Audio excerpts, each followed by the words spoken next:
شروع اللہ کے نام سے جو بڑا مہربان نہایت رحم والا ہے۔ جو مخلوق آسمانوں اور زمین میں ہے خدا کی تسبیح کرتی ہے اور وہ غالب اور حکمت والا ہے۔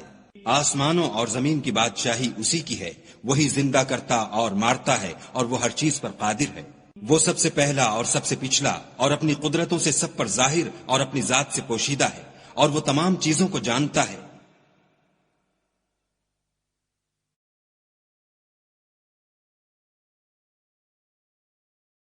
ذات سے پوشیدہ ہے اور وہ تمام چیزوں کو جانتا ہے۔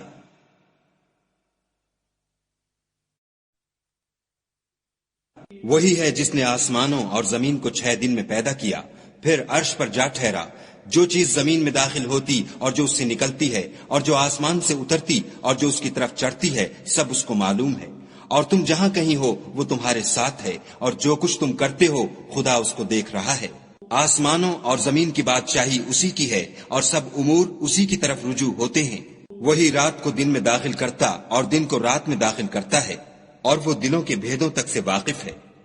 تو خدا پر اور اس کے رسول پر ایمان لاؤ، اور جس مال میں اس نے تم کو اپنا نائب بنایا ہے اس میں سے خرچ کرو۔ جو لوگ تم میں سے ایمان لائے اور مال خرچ کرتے رہے ان کے لیے بڑا ثواب ہے۔ اور تم کیسے لوگ ہو کہ خدا پر ایمان نہیں لاتے، حالانکہ اس کے پیغمبر تمہیں بلا رہے ہیں کہ اپنے پروردگار پر ایمان لاؤ، اور اگر تم کو باور ہو تو وہ تم سے اس کا عہد بھی لے چکا ہے۔ وہی تو ہے جو اپنے بندے پر واضح المطالب آیتیں نازل کرتا ہے تاکہ تم کو اندھیروں میں سے نکال کر روشنی میں لائے۔ بے شک خدا تم پر نہایت شفقت کرنے والا اور مہربان ہے۔ اور تم کو کیا ہوا ہے کہ خدا کے رستے میں خرچ نہیں کرتے، حالانکہ آسمانوں اور زمین کی وراثت خدا ہی کی ہے۔ جس شخص نے تم میں سے فتح مکہ سے پہلے خرچ کیا اور لڑائی کی، وہ اور جس نے یہ کام پیچھے کیے وہ برابر نہیں۔ ان کا درجہ ان لوگوں سے کہیں بڑھ کر ہے جنہوں نے بعد میں خرچ اموال اور کفار سے جہاد و قتال کیا، اور خدا نے سب سے ثواب نیک کا وعدہ تو کیا ہے، اور جو کام تم کرتے ہو خدا ان سے واقف ہے۔ کون ہے جو خدا کو نیت نیک اور خلوص سے قرض دے تو وہ اس کو اس سے دگنا ادا کرے، اور اس کے لیے عزت کا صلہ یعنی جنت ہے۔ جس دن تم مومن مردوں اور مومن عورتوں کو دیکھو گے کہ ان کے ایمان کا نور ان کے آگے آگے اور داہنی طرف چل رہا ہے،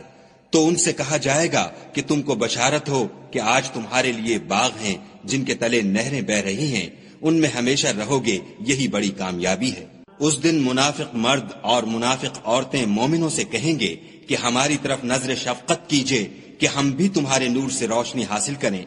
تو ان سے کہا جائے گا کہ پیچھے کو لوٹ جاؤ اور وہاں نور تلاش کرو۔ پھر ان کے بیچ میں ایک دیوار کھڑی کر دی جائے گی جس میں ایک دروازہ ہوگا، جو اس کی جانب اندرونی ہے اس میں تو رحمت ہے، اور جو جانب بیرونی ہے اس طرف عذاب و اذیت۔ تو منافق لوگ مومنوں سے کہیں گے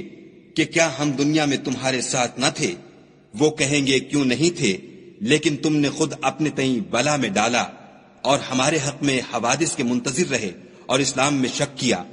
اور لا طائل آرزوؤں نے تم کو دھوکہ دیا، یہاں تک کہ خدا کا حکم آ پہنچا اور خدا کے بارے میں تم کو شیطان دغاباز دغا دیتا رہا۔ تو آج تم سے معاوضہ نہیں لیا جائے گا اور نہ وہ کافروں ہی سے قبول کیا جائے گا۔ تم سب کا ٹھکانہ دوزخ ہے کہ وہی تمہارے لائق ہے اور وہ بری جگہ ہے۔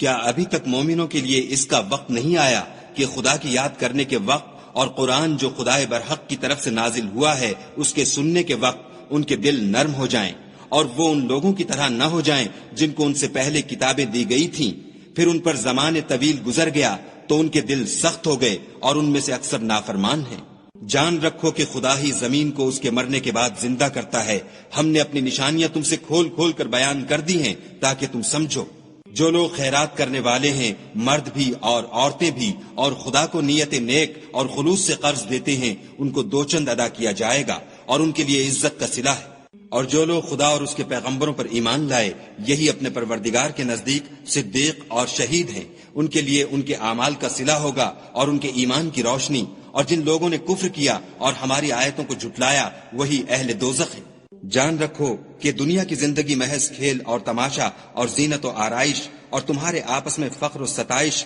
اور مال و اولاد کی ایک دوسرے سے زیادہ طلب و خواہش ہے۔ اس کی مثال ایسی ہے جیسے بارش کہ اس سے کھیتی اگتی اور کسانوں کو کھیتی بھلی لگتی ہے، پھر وہ خوب زور پر آتی ہے، پھر اے دیکھنے والے تو اس کو دیکھتا ہے کہ پک کر زرد پڑ جاتی ہے، پھر چورا چورا ہو جاتی ہے، اور آخرت میں کافروں کے لیے عذاب شدید اور مومنوں کے لیے خدا کی طرف سے بخشش اور خوشنودی ہے، اور دنیا کی زندگی تو متاع فریب ہے۔ بندو اپنے پروردگار کی بخشش کی طرف اور جنت کی طرف جس کا عرض آسمان اور زمین کے عرض کا سا ہے، اور جو ان لوگوں کے لیے تیار کی گئی ہے جو خدا پر اور اس کے پیغمبروں پر ایمان لائے ہیں، لپکو، یہ خدا کا فضل ہے جسے چاہے عطا فرمائے، اور خدا بڑے فضل کا مالک ہے۔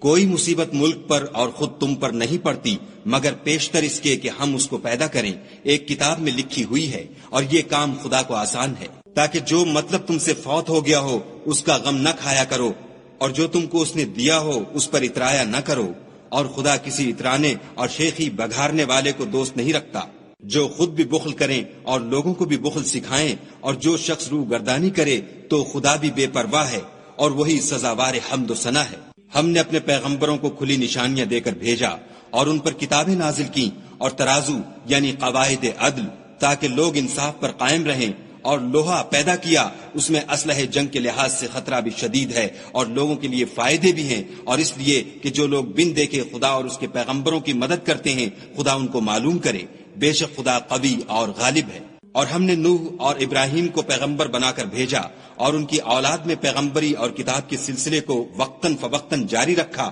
تو بعض تو ان میں سے ہدایت پر ہیں اور اکثر ان میں سے خارج از اطاعت ہیں۔ پھر ان کے پیچھے انہی کے قدموں پر اور پیغمبر بھیجے، اور ان کے پیچھے مریم کے بیٹے عیسیٰ کو بھیجا، اور ان کو انجیل عنایت کی، اور جن لوگوں نے ان کی پیروی کی ان کے دلوں میں شفقت اور مہربانی ڈال دی اور لذات سے کنارہ کشی کی، تو انہوں نے خود ایک نئی بات نکال لی۔ ہم نے ان کو اس کا حکم نہیں دیا تھا، مگر انہوں نے اپنے خیال میں خدا کی خوشنودی حاصل کرنے کے لیے آپ ہی ایسا کر لیا تھا، پھر جیسا اس کو نبھانا چاہیے تھا نبھا بھی نہ سکے۔ پس جو لوگ ان میں سے ایمان لائے ان کو ہم نے ان کا اجر دیا، اور ان میں بہت سے نافرمان ہیں۔ مومنو، خدا سے ڈرو اور اس کے پیغمبر پر ایمان لاؤ، وہ تمہیں اپنی رحمت سے دگنا اجر عطا فرمائے گا، اور تمہارے لیے روشنی کر دے گا جس میں چلو گے، اور تم کو بخش دے گا، اور خدا بخشنے والا مہربان ہے۔ یہ باتیں اس لیے بیان کی گئی ہیں کہ اہل کتاب جان لیں کہ وہ خدا کے فضل پر کچھ بھی قدرت نہیں رکھتے، اور یہ کہ فضل خدا ہی کے ہاتھ ہے، جس کو چاہتا ہے دیتا ہے، اور خدا بڑے فضل کا مالک ہے۔